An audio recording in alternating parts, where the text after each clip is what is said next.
यह वही भारत देश है जहाँ पर राम, गोपाल और हनुमान के भक्त रहते हैं, जहाँ पर उन गायों के लिए भगवान के रूप में पूजा जाता है, जहाँ पर कहा जाता है कि उन गायों में 3 करोड़ देवी देवताओं का वास है। आज इसी भारत में, इसी भारत के लोग, उन्हीं राम, कृष्ण और हनुमान के भक्त कहलाने वाले लोग उन गायों के लिए कत्ल खानों में भेज रहे हैं, उन गायों के लिए कसाई खानों में भेज रहे हैं, उन कसाईयों के हाथों में सौंप रहे हैं। क्या बताएं, यह उचित है?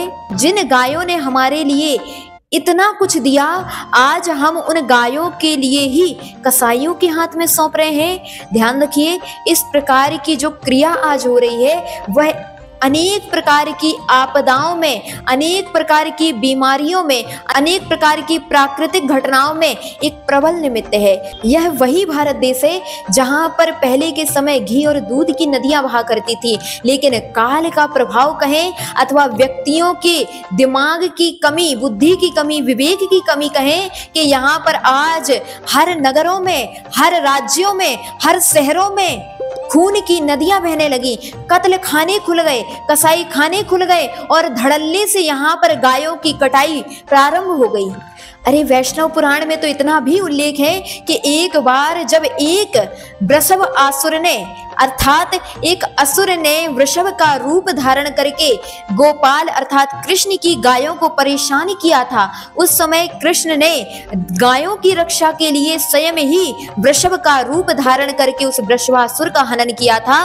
उस समय देवों ने इस बात को लेकर के कृष्ण को आह्वान किया कि आपने यह गलत किया। भले ही वह असुर था लेकिन उसकी आकृति तो वृषभ की थी, उसकी आकृति तो गोवंश की थी, और यही कारण है कि आपके लिए विशेष रूप से पाप का आश्रय हुआ है।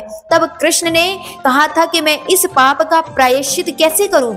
उस समय अनेक महर्षियों ने उनके लिए इस प्रकार का प्रायश्चित दिया था कि आप सारे दुनिया में जितने भी तीर्थ हैं उन सभी तीर्थों के जल से अगर स्नान करेंगे तभी आपके इस पाप का प्रायश्चित हो सकता है। उस समय कृष्ण ने अनेक तीर्थों के जल से स्नान किया था और अपने पापों का प्रायश्चित किया था। ध्यान रखिए, यह वैष्णव पुराण का उल्लेख है। इस कथानक से समझने योग्य है कि जब एक बार वृषभ की आकृति वाले असुर की हत्या का इतना पाप लग सकता है, तो जो व्यक्ति साक्षात गायों की हिंसा कर रहे हैं, साक्षात गौवंश की हत्या कर रहे हैं, उनके लिए किस प्रकार का पाप नहीं भोगना पड़ेगा।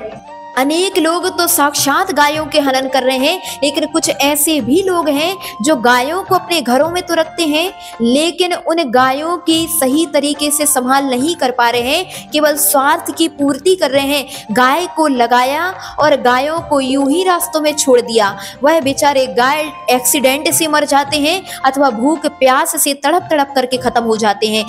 अगर आप भी इस प्रकार के पाप कर रहे हैं तो ध्यान रखिए, आपको तीव्र दुख रूपी उस कर्म को भोगना पड़ेगा, क्योंकि आप स्वयं उस गाय के लिए, उस मूक पशु के दुख में निमित्त बन रहे हैं। एक तरफ तो आप हाथ से उस गाय के लिए रोटी खिलाते हैं, उसके पैर पड़ते हैं, उसके गोमूत्र का भी सेवन कर लेते हैं, और दूसरी ओर जब वह तड़प तड़प करके खत्म होती है तो आप उसकी सेवा भी नहीं कर पाते, उसका ध्यान भी नहीं रख पाते। जब मूक पशुओं को कत्ल खाने ले जाया जाता है तब उनकी रक्षा में एक कदम भी आपका आगे नहीं बढ़ पाता है। ध्यान रखिए, एक पशु भी आपके निमित्त से अगर बच गया, एक गोवंश भी आपके द्वारा रक्षा कर लिया गया, तो वैष्णव पुराण के अनुसार वैकुंठ भी अगर मिल गया तो कोई अतिशयोक्ति नहीं है।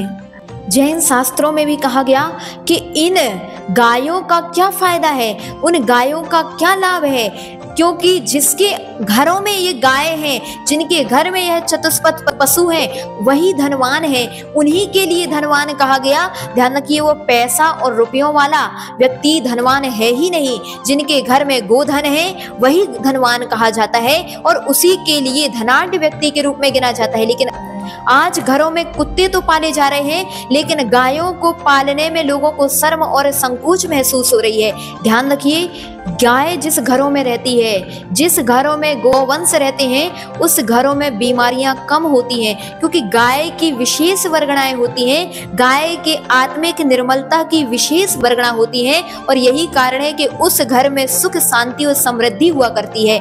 दिगंबर जैन शास्त्रों में भी गाय का उदाहरण दिया गया। जब वात्सल्य की बात कही गई तो वहां गौवत्स प्रीति इस शब्द का प्रयोग किया गया, क्योंकि गाय के अंदर एक विशेष वात्सल्य हुआ करता है, उसके अंदर विशेष वर्गणा हुआ करती है, और जब वह विशेष वर्गणा युक्त वह गाय घर में रहती है तो सुख समृद्धि और आपसी वात्सल्य रहा करता है।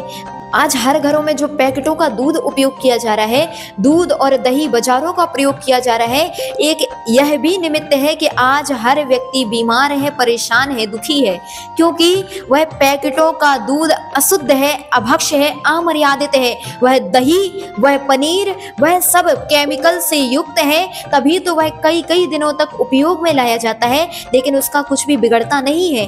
लेकिन ध्यान रखिए, वह दूध, दही, पनीर आपके स्वास्थ्य को, आपके शरीर को, आपके मानसिक चिंतन को बर्बाद कर रहे हैं, समाप्त कर रहे हैं। पहले का समय था कि पहले के लोग दूध दही का अधिक प्रयोग करते थे, लेकिन आज इतना दूध दही है ही नहीं कि वो अधिक मात्रा में उसका उपयोग कर सकें। आज के व्यक्ति ड्राई फ्रूट्स अधिक खाते हैं, लेकिन फिर भी कमजोर हैं। पहले के व्यक्ति ड्राई फ्रूट्स जैसी सामग्रियों का उपयोग नहीं करते थे, लेकिन दूध दही का उपयोग करते थे, इसलिए वह अधिक ताकतवर, अधिक स्वस्थ और अधिक बलशाली हुआ करते थे।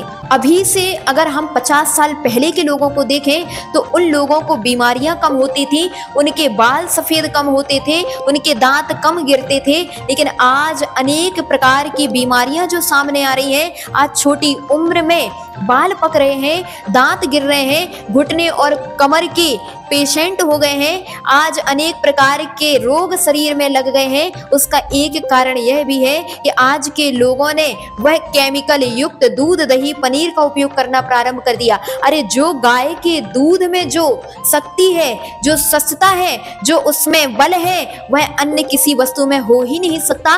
विज्ञान भी इस बात को मानता है कि 4 रोटी खाने में जितनी शक्ति आती है, उतनी शक्ति 1 गिलास दूध पीने में सहज मात्रा में आ जाती है। अनेक प्रकार की प्रोटीन युक्त वस्तुएं खाने में जितनी शक्ति आती है, उतनी 1 गिलास दूध पीने में सहज मात्रा में आ जाती है, क्योंकि गाय का दूध विशेष शक्ति संपन्न है। उसको केवल उपयोग करने मात्र से cancer, cholesterol, heart, sugar, BP जैसी बीमारियों में कंट्रोल होता है।